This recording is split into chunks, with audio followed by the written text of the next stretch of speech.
Assalamualaikum warahmatullahi wabarakatuh. Perkenalkan, saya Haris Ihsanur, NRP 023118400086 dari Departemen Teknik Fisika, Institut Teknologi 10 November, Surabaya.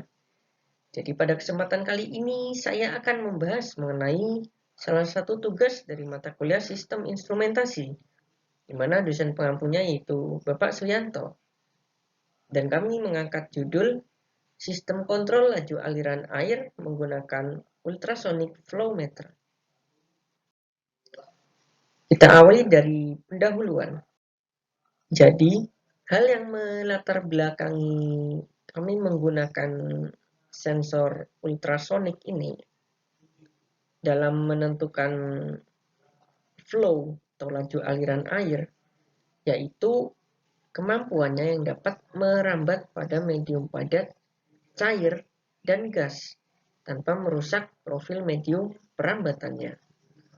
Nah, sifat gelombang ultrasonik yang dapat merambat pada medium cair ini itu dapat dimanfaatkan untuk mengukur kecepatan aliran air atau flow yang mengalir melalui pipa silindris.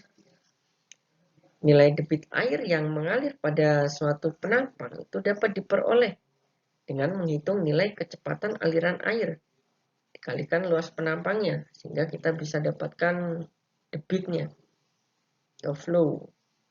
Nah, kemudian dalam industri proses, salah satu aspek pentingnya itu adalah sistem kontrol atau sistem pengendalian, di mana bertujuan untuk mencapai kondisi proses agar diperoleh produk air yang sesuai. Jadi, sehingga diperlukannya suatu sistem kontrol laju aliran air menggunakan ultrasonic flow meter.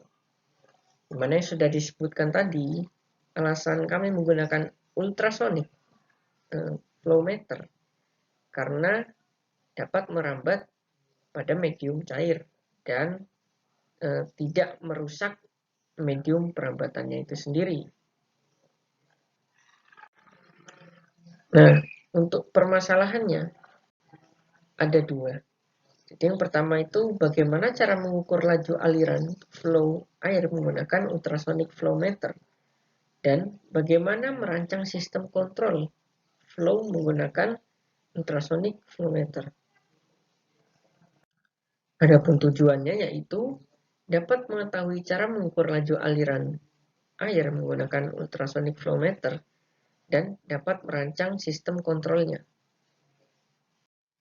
Nah, adapun untuk kontribusinya, perancangan sistem kontrol untuk laju aliran menggunakan ultrasonic flow meter dapat menjaga kualitas dan kuantitas suatu proses industri serta meningkatkan keamanan bagi pekerja dari bahaya kegagalan atau failure dari suatu proses. Nah, untuk pembahasannya kita awali dari jenis ultrasound flow meter. Jadi berdasarkan cara instalasinya itu dibagi menjadi 4 bagian. Yang pertama itu ada portable ultrasound flow meter, kemudian ada clamp-on ultrasound flow meter, kemudian ada inline ultrasound flow meter, dan yang keempat ada open channel ultrasound flow meter, di mana clamp-on jenis clamp-on ini itu adalah jenis ultrasound flow meter yang paling banyak dan paling disukai oleh para engineer karena instalasinya yang cepat dan mudah. Jadi cara instalnya ini tidak perlu memotong atau melubangi pipa, tapi cukup ditempelkan saja transdusernya pada permukaan luar pipa. Berbeda dengan inline yang harus memotong bagian pipa yang ingin dipasang jenis ultrasound ini. Seperti itu. Adapun jenis ultrasound flow meter berdasarkan cara kerjanya itu dibagi menjadi 2 bagian. Yang pertama itu ada time transit flow meter, di mana dia memanfaatkan time delay atau waktu yang berbeda dari kedatangan alirannya. Dan yang kedua itu menggunakan Doppler shift flow meter, di mana memanfaatkan efek Doppler.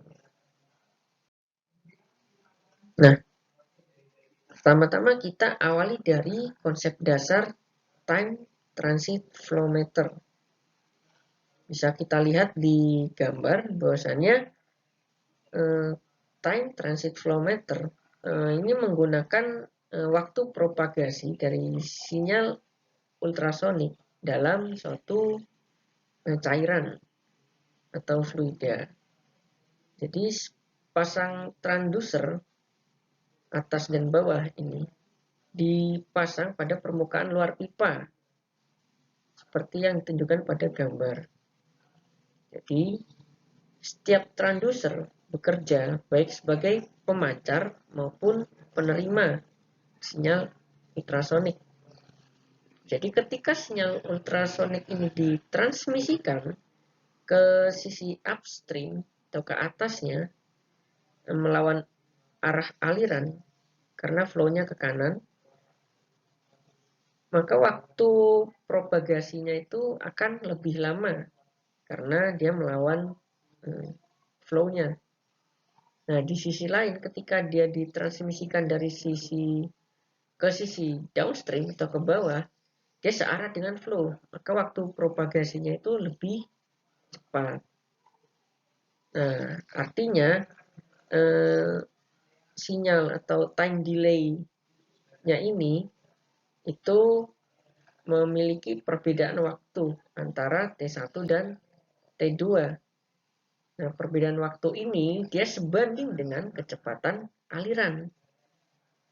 Dan volume aliran itu dapat dihitung dengan mengalihkan dengan luas penampangnya. Nah, sehingga nanti diperoleh nilai flow-nya atau debitnya dengan satuan volume per detik. Seperti itu. Nah, dimana di sini kita lihat ya, bahwasanya perbedaan waktu atau delta T-nya ini sebanding dengan kecepatan aliran. Delta-nya ini merupakan kemiringan dari letak transdusernya atau sensornya, dan D ini merupakan diameternya. Dirumuskan sebagai berikut untuk mendapatkan nilai V-nya atau kecepatannya, kecepatan laju aliran. Nah, ini merupakan prinsip kerja dari time transit flow meter, di mana pengukuran sinyal pengukur aliran ultrasonik pada time transit flow meter ini, dia mengukur perbedaan waktu dari saat sinyal ultrasonik ditransmisikan dari transducer A ke transducer B. Nah, jika misal tidak ada aliran yang mengalir, maka waktu tempuh akan sama di kedua arah.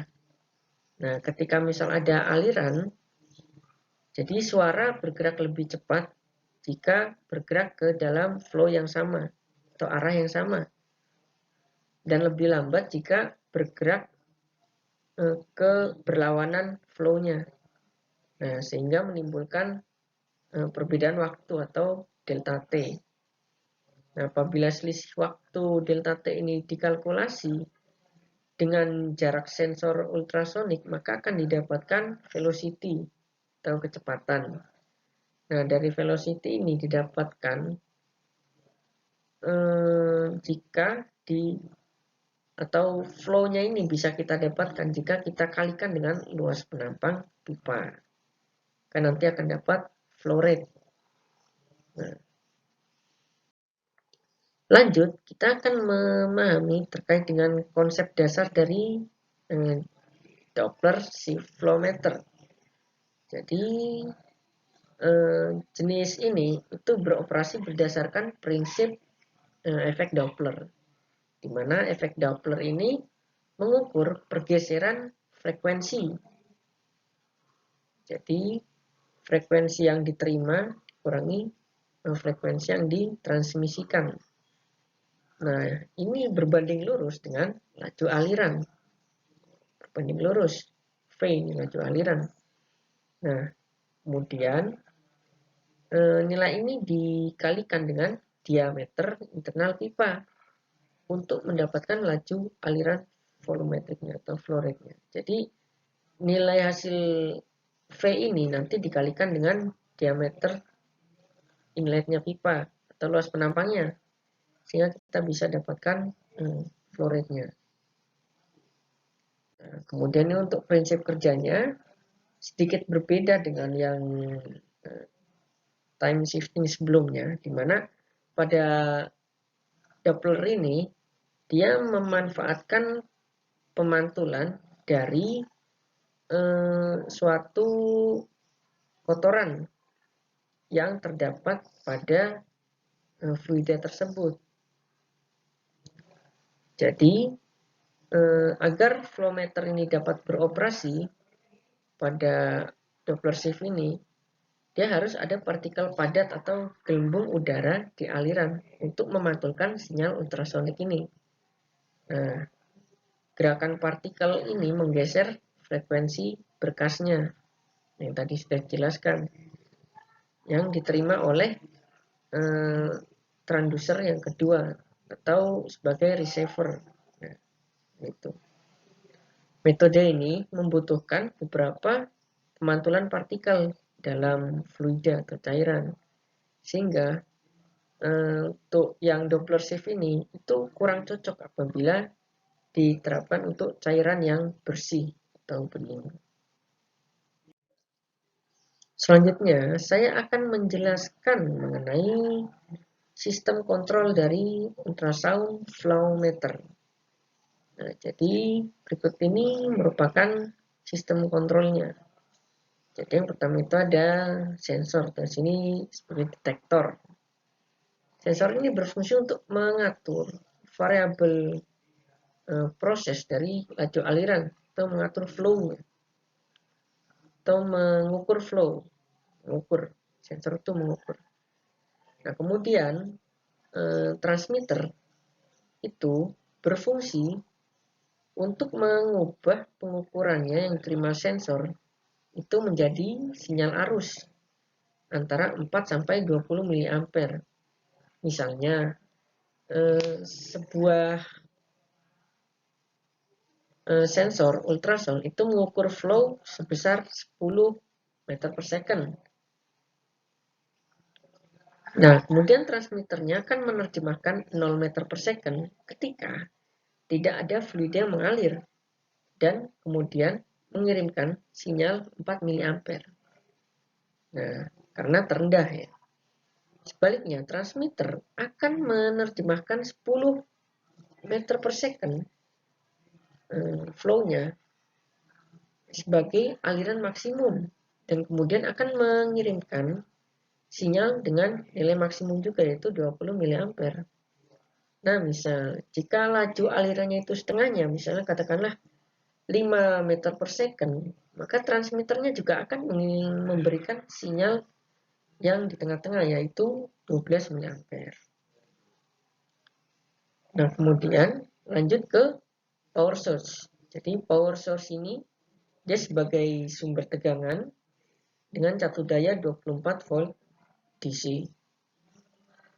Kemudian yaitu ada komponen loop. Atau loop ini merupakan suatu rangkaian ya.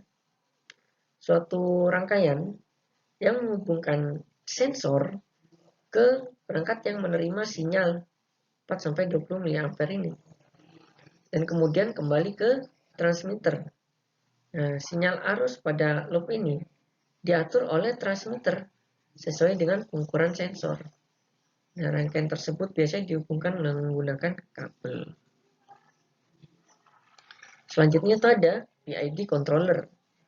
Jadi tugasnya ya sebagai pengendali atau controller. Nah, apabila variabel proses variabel yang diukur oleh sensor ultrasound ini sudah mencapai set point-nya, maka akan mengirimkan sinyal berupa arus tadi, arus tertentu untuk membuka atau menutup valve yang ada di sebelah kanan ini. Nah, kemudian juga ada ini I2P converter atau arus ke tekanan atau converter dari arus ke tekanan yang dapat mengubah sinyal 4-20 mA menjadi output pneumatik dengan 3-15 PSI untuk dapat menggerakkan kontrol valve. Seperti itu. Kira-kira untuk sistem kontrol dari ultrasound flow meter. Selanjutnya, saya akan membahas mengenai keunggulan ultrasound flow meter. Jadi, keunggulan yang pertama itu dapat dipasang pada aliran dengan low flow velocity, artinya dengan aliran yang sangat rendah, hingga 0,03 meter per second. Kemudian kedua, mempunyai akurasi yang cukup baik, yaitu dia hanya error plus minus 1% sampai plus minus 2%. Dan kemudian dapat diinstal pada berbagai jenis material dan ukuran diameter pipa.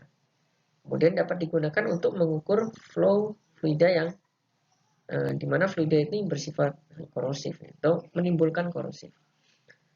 Kemudian keunggulan berikutnya tidak ada penghalang di lintasan aliran sehingga tidak ada yang namanya pressure drop. Nah, jadi kemudian juga dapat dioperasikan pada limbah dan air kotor dengan maksimal solid partikel sekitar 12%. Dan yang terakhir yaitu biaya instalasi yang sangat murah, lagi jika diinstal pada pipa yang besar. Contohnya pada gambar di samping. Nah, adapun kegunaan dari sensor ini yang pertama, apabila jenisnya dia Doppler shift flow meter, dia cocok untuk industri pengelolaan limbah dan air kotor. Kemudian yang kedua itu untuk water treatment sebelum dialirkan ke sungai. Jadi kan dimana Doppler shift ini kan dia sifatnya lebih untuk flow atau aliran fluida yang dia memiliki partikel atau buih atau glow atau busa, sehingga cocok untuk treatment ketika misal sebelum dialirkan atau dibuang ke sungai, misalnya untuk dalam industri tekstil atau industri lainnya. Kemudian yang kedua itu kegunaan pada time transit flow meter jenis ultrasound yang kedua. Itu yang pertama adalah untuk industri proses yang mengalirkan fluida cair bersih. Contohnya misalnya air, minyak, dan pelumas. Dan yang kedua itu untuk pengecekan aliran pompa pada sistem pemadam kebakaran. Yang terakhir itu untuk industri produksi pengolahan air untuk kebutuhan masyarakat, seperti contohnya PDAM. Di mana air ini kan yang merupakan fluida cair bersih, sehingga cocok ketika menggunakan sistem kerja time transit flow meter pada ultrasound. Nah, sehingga ringkasan yang bisa kita dapatkan itu ultrasound flow meter adalah alat untuk mengukur kecepatan aliran atau flow secara non-kontak dengan memanfaatkan sinyal frekuensi tinggi. Adapun jenisnya itu berdasarkan instalasi yang dibagi menjadi 4, yaitu portable, clamp out, inline, dan open channel ultrasound flow meter. Untuk cara kerjanya itu dibagi menjadi 2, yaitu Doppler shift dan time transit, seperti yang sudah dijelaskan di awal tadi. Dan untuk aplikasinya sendiri, tadi ada untuk cairan kotor seperti pembuangan air limbah itu menggunakan Doppler shift, dan untuk yang time transit flow ini lebih untuk fluida yang bersifat bersih seperti air atau minyak. Ya, adapun ini untuk referensi yang saya gunakan pada pembuatan pembahasan ini. Ya, sekian yang dapat saya sampaikan. Apabila terdapat kesalahan, mohon dimaafkan. Cukup. Assalamualaikum warahmatullahi wabarakatuh.